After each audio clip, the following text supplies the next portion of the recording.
بسم اللہ الرحمن الرحیم اللہم صل علی محمد وعلی آل محمد کما صلیت علی ابراہیم وعلی آل ابراہیم انک حمید مجید اللہم بارک علی محمد وعلی آل محمد کما بارکت علی ابراہیم وعلی آل ابراہیم انک حمید مجید۔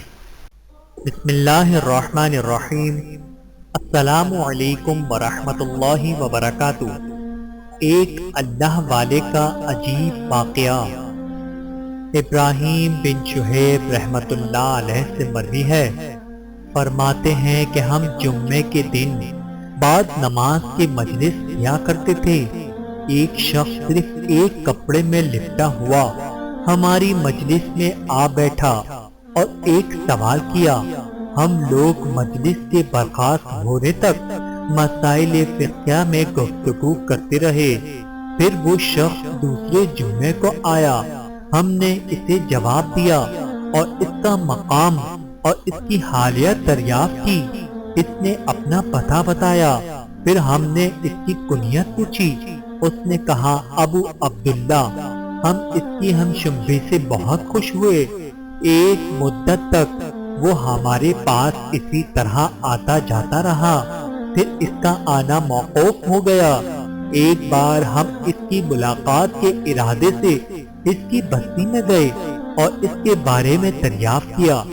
لوگوں نے کہا وہ ابو عبداللہ سعاد ہیں، اس وقت شکار کو گئے ہیں، ابھی آتے ہوں گے۔ ہم انتظار میں بیٹھے تھے کہ وہ سامنے سے آئے اور حال یہ تھا کہ ایک ٹکڑے کپڑے کی لنگی اور ایک ٹکڑے کی چادر بنائے ہوئے تھے۔ ہاتھ میں کئی پرندے زندہ اور کئی ایک ذبح کیے ہوئے ہمیں دیکھ کر مسکرائے۔ ہم نے کہا آپ ہماری مجلس کی رونق افزائی کیا کرتے تھے، اب کیا ہو گیا جو بالکل ترک کر دیا؟ کہا کیا سچ کہہ دوں، میرا ایک ہمسایہ تھا، اس سے کپڑے لے کر اور پہن کر تمہارے ہاں آتا تھا، اب وہ شخص سفر کو گیا ہے، پھر کہاں تم میرے گھر چل کر رزق اللہ تناول کرو گے؟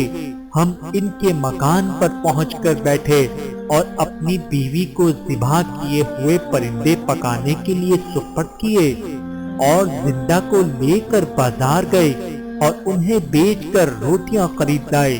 اتنی دیر میں بیوی نے سالن تیار کر رکھا تھا۔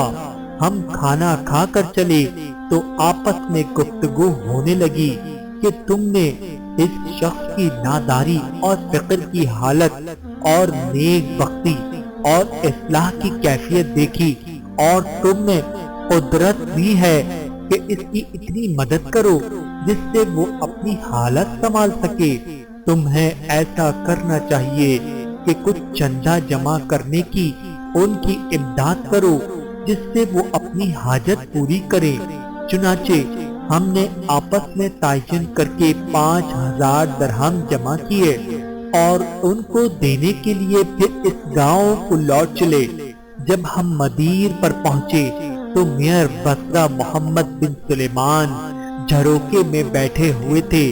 غلام سے کہا ابراہیم ابن شہیب کو میرے پاس بلانا۔ جب میں ان کے پاس گیا تو انہوں نے دریافت کیا کہاں سے آئے ہو، کہاں جا رہے ہو؟ میں نے سارا قصہ کہہ سنایا۔ میں نے کہا مجھ پر تم سب سے زیادہ حق ہے، اور اسی وقت 10,000 کا توڑا منگا کر اور ایک فراش کے کندھے پر رکھوا کر میرے ہمراہ کر دیا۔ میں اور خوش ہوا اور جلدی سے اس گاؤں کی طرف روانہ ہوا اور ان کے دروازے پر پہنچ کر سلام کیا۔ وہ جواب دیتے ہوئے باہر نکلے۔ جب میرے ہمراہ فراش کو اور اشرفیوں کے توڑوں کو دیکھا تو ان کے چہرے کا رنگ متغیر ہو گیا اور کہنے لگے اے شخص، تجھے مجھ سے کیا علاقہ؟ کیا تو مجھے فتنے میں ڈالنا چاہتا ہے؟ میں نے کہا اے ابو عبداللہ بیٹھ جاؤ، واقعہ یہ ہے۔ چنانچہ میں نے سارا قصہ کہہ سنایا۔ میں نے کہا تم جانتے ہو کہ وہ ایک ظالم امیر ہے، تم خدا کے واسطے اپنے نفس کو بچاؤ اور یہ لے لو۔ یہ سن کر ایک کا غصہ اور تیز ہوا۔ اسی وقت گھر میں جا کر دروازہ بند کر دیا۔ میں نا امید ہو کر امیر کے پاس لوٹ آیا اور بغیر سچ کہنے کے کوئی چارہ نہ تھا، ناچارہ واقعہ بیان کیا۔ سنتے ہی کہنے لگا، یہ شخص خارجی معلوم ہوتا ہے، اور غلام سے کہا تلوار لے آؤ۔ جب وہ لے آیا تو میرے ساتھ کر دیا اور کہا ان کے ساتھ جا کر اس کا سر کاٹ لاؤ۔ میں نے کہا خدا امیر کو سلامت رکھے، اس شخص کے معاملے میں خدا سے ڈرو، ہم نے اس کو دیکھا ہے، وہ خارجی نہیں ہے، میں انہی کو تمہارے پاس بلاتا ہوں۔ راوی کہتے ہیں میرا مقصود ان کو اس سے بچانا تھا۔ اس پر امیر کو اطمینان ہوا اور میں روانہ ہو کر ان کے دروازے پر پہنچا اور سلام کیا تو ان کی بیوی کو روتے ہوئے پایا۔ کہنے لگی کچھ خبر بھی ہے تمہارے ابو عبداللہ کا کیا قصہ ہوا؟ میں نے کہا ان کا کیا حال ہے؟ کہا انہوں نے گھر میں آ کر جو کچھ ان کے پاس رکھ دیا تھا اور وضو کر کے نماز پڑھی، اور میں نے انہیں یہ دعا کرتے سنا کہ اے اللہ مجھے اپنے پاس بلا لے اور فتنے میں نہ ڈال۔ یہ کہتے ہوئے لمبے لیٹ گئے۔ میں ان کے پاس پہنچی تو ان کا انتقال ہو چکا تھا اور یہ ان کی لاش موجود ہے۔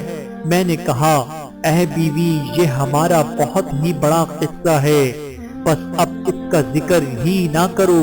یہ کہہ کر ویسے ہی لوٹ کر میں امیر کے پاس آیا اور سارا حال میں نے اس سے بیان کیا۔ امیر نے کہا میں اس شخص کی نماز پڑھاؤں گا۔ یہ خبر شہر میں متحشر ہو گئی، چنانچہ تمام اہل شہر ماں امرا و رسوا کے جنازے میں شریک ہوئے۔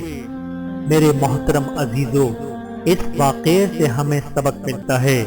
بے شک دنیا میں ایسے اللہ والے بھی گزرے ہیں کہ جو ساری زندگی اپنے آپ کو دنیا سے بچاتے رہے، اور جب دنیا میں پھنسنے کا وقت آیا تو دنیا ہی سے چل بسے۔ اور دوسری طرف ہم اپنے گریبانوں میں جھانکیں کہ ہم کس قدر و دنیا کی محبت میں گرفتار ہیں۔ اللہ تعالی ہم سب کو اس واقعے سے سبق حاصل کر کے آخرت کی تیاری کی توفیق عطا فرمائے۔ آمین ثم آمین یا رب العالمین۔